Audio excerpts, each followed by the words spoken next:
এমন হিংস্র জানোয়ার, নারী দেখে দেখে, ছবি দেখে দেখে, হারাম দৃশ্য দেখে দেখে, অসৎ বন্ধুদের আড্ডায় একটা মোবাইলের অসভ্যতা, ও এমন জঙ্গলি। এখন এই সমাজ অসহায়। মা জানে, বাবা জানে, গ্রামবাসী জানে ও নেশা করে, জুয়া খেলে, ও নারী দেখে, উলঙ্গ ছবি দেখে, কিন্তু ভয়ে বলে না, ভয়ে বলে না। কি করতে না কি করে, কার মাথা ফাটাই লায় না, কি কল্লা হালাই দেয় না, ঠ্যাং ভাঙ্গা লায় না, বা কেউ তো বলতে পারলো না। এই সমাজ সবাই হাত ছেড়ে দিল, অসহায় হয়ে গেল, সবাই হাত ছেড়ে দিল, অসহায় হয়ে গেল। কিন্তু আখেরাত, কবর, মৃত্যু, পৃথিবীর সব ক্ষমতা একত্র করলেও কি মৃত্যু হবে না? মৃত্যু হবে না?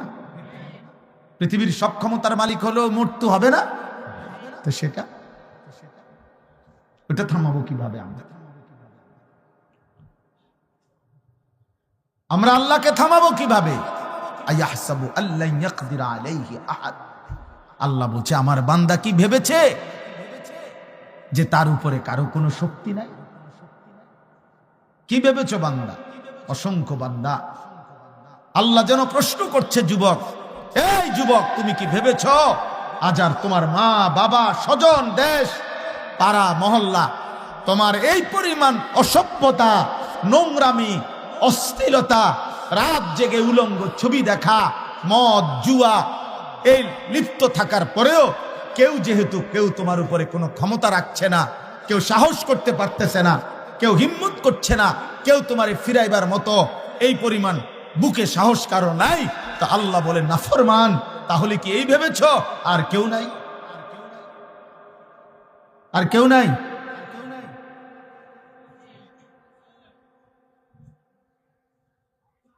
একজন যুবক শোনো দোস্ত, তামসা করে না, মনোযোগ দিয়ে। আয়াহসাবু আল্লা ইয়াকদিরা আলাইহি আহাদ। আল্লাহ বলে, বান্দা কি ভেবেছে তার উপরে কোনো ক্ষমতা নাই? আয়াহসাবু আল্লাম ইয়ারাহু আহাদ। আল্লাহ বলে, বান্দা কি ভেবেছে তাকে কেউ দেখে না? কি ভেবেছো বান্দা? তুমি কি ভেবেছো তোমাকে কেউ দেখে না? তুমি কি ভেবেছো তোমার উপরে কারো কোনো ক্ষমতা নাই? তুমি কি ভেবেছো আমি আল্লাহ অক্ষম হয়ে গেছি? তুমি কি ভেবেছো বান্দা আমি আল্লাহ তোমার উপরে কোনো ক্ষমতা রাখি না? কোরআনুল কারীমের মধ্যে একটা আয়াত দেখাই।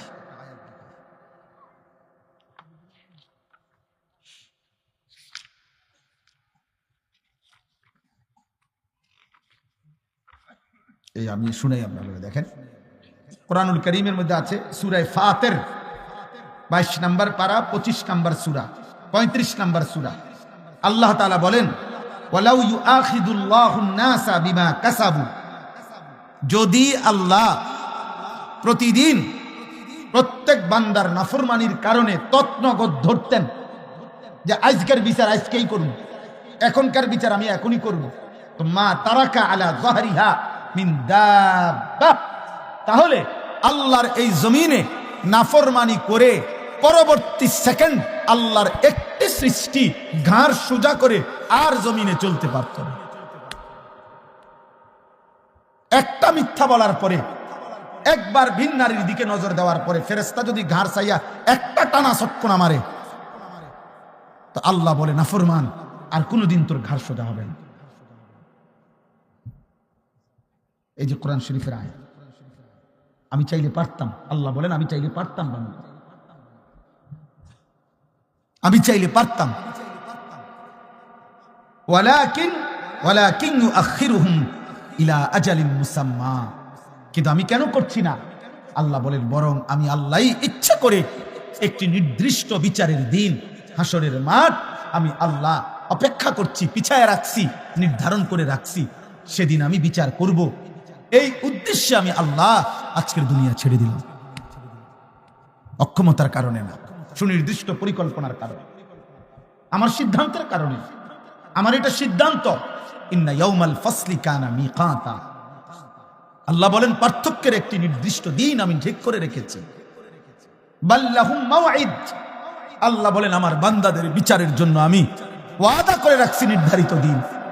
আমি ওয়াদা দিচ্ছি বান্দা, মালিক ইয়াউমিদ্দিন, আমি বিচার দিবসের মালিক, আমি বাদশাহ, আমি রাজা ধীরাজ, আমি শুধু রহমান আর রাহিম না, আমি মালিক। বাদশাহ যেমন আদর করে, বাদশাহ তেমন শাস্তি দেয়। বাদশার উপঢৌকন অনেক বড় হয়, বাদশার শাস্তি অনেক বড় হয়। বাদশাহ গিফট দিলেও অনেক বড় হয়, বাদশাহ শাস্তি দিলেও অনেক বড় হয়।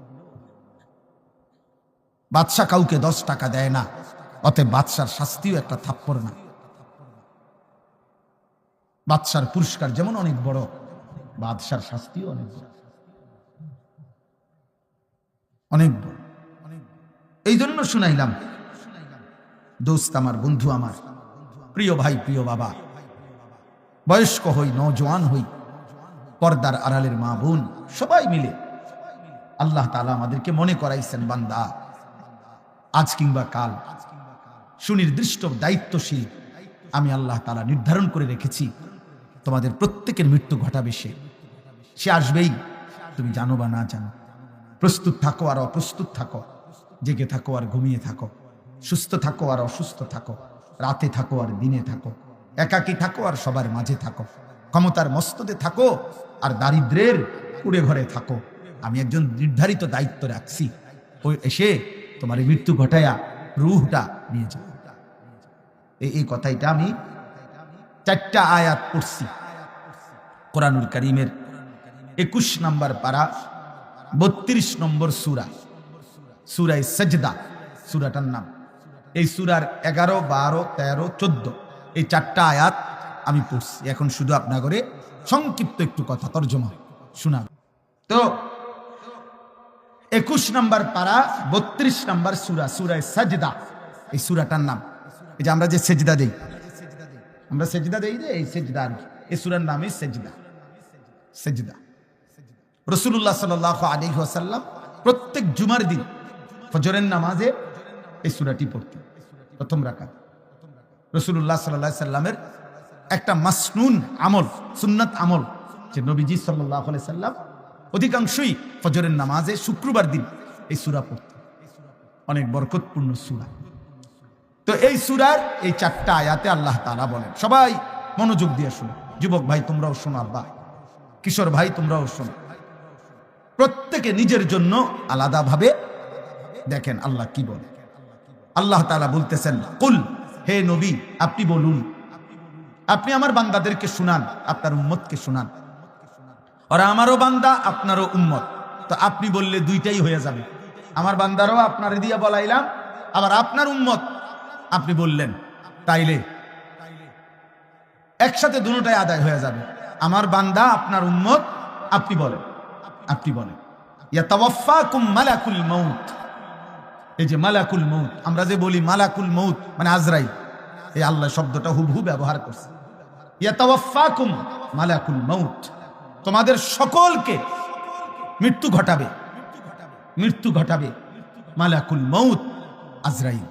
আল্লাযী ওয়াক্কিলা বিকুম, যাকে আমি আল্লাহর পক্ষ থেকে তোমাদের জন্য জান কবজের দায়িত্ব দেওয়া হয়েছে। আমি আল্লাহর পক্ষ থেকে আমি তাকে দায়িত্ব দিয়েছি, যেই মালাকুল মউত, সে নিশ্চিত তোমাদের প্রত্যেককে জান কবজ করবে, মৃত্যু দিবে।